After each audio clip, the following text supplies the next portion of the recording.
But what about cell phones? Did they play a role in the unrest?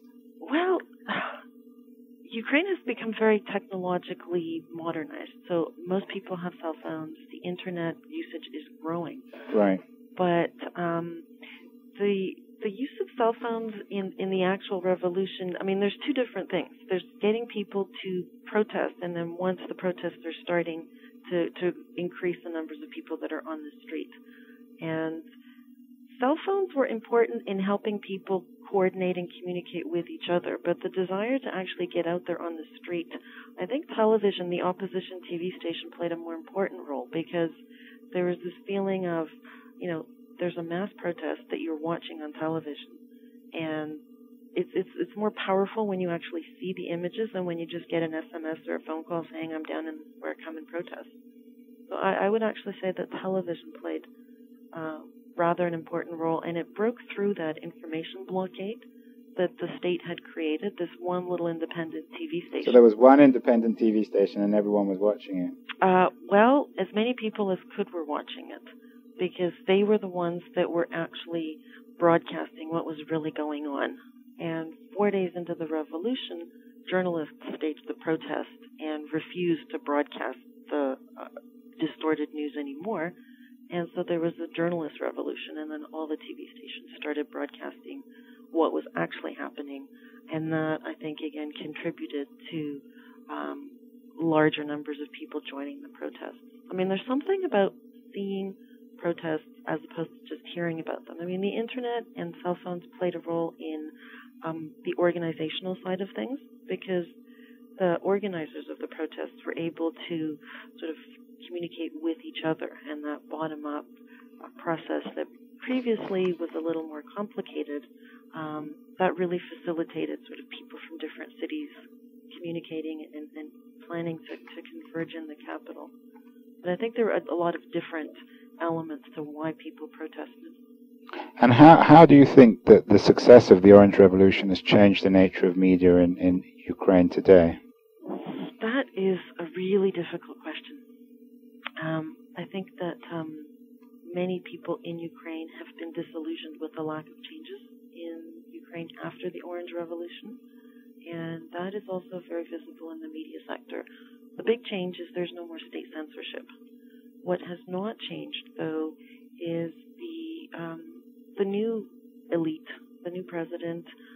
They continue to think of the media as an instrument of power. I mean, conceptually, they're in the same place. They're not using repressive methods anymore, but they're not sort of thinking of it as a liberal kind of watchdog of the state or whatever. Journalists are still behaving in a non-professional manner. I mean, the level of professionalism was destroyed during the period of censorship, and it hasn't bounced back. A lot of journalists are still not sure what they should be doing, and the levels of professionalism are quite low. So what you're saying then in Ukraine is that the real challenge is not so much technology, but the professional skills or lack of skills of journalists. Absolutely. I mean, the technology is there. It's in the minds of both political elites who still think this is an instrument of power. They're not private. I mean, there's still state-owned media in Ukraine. And of journalists who, a small group of journalists work extremely well, and they have jobs with Western media outlets. But the majority of journalists in Ukraine, they're not very professional, and they're not... It's difficult to understand why they're not more ambitious in terms of having pride in their profession and so on. That really hasn't changed in the post-Orange Revolution period, which is a huge, huge, huge disappointment. Are you seeing the growth now in the Ukraine in Ukraine of author-generated content on the internet, of blogs and podcasting and that sort of thing? Not very much, actually. Because, again, remember, only about 12% of the population has access to the internet. And most of the blogs are expats living in Ukraine who are sharing their experiences of, I'm in Ukraine, this is how it feels. That's what most of the blogs are. And my concerns with the internet in Ukraine is not regulated as it is in many places. And because the state still continues to think of media as an instrument, whenever they talk about regulating the internet, journalists say, oh no, they're going to try to control the internet. But in the interim, there's a lot of pornography on the internet. There's a lot of things that are quite offensive that are circulating in Ukraine's internet that it's hard to find the balance between regulation and control there. Well, what other sorts of things apart from pornography? Well, there's a lot of fraud being perpetrated, and I guess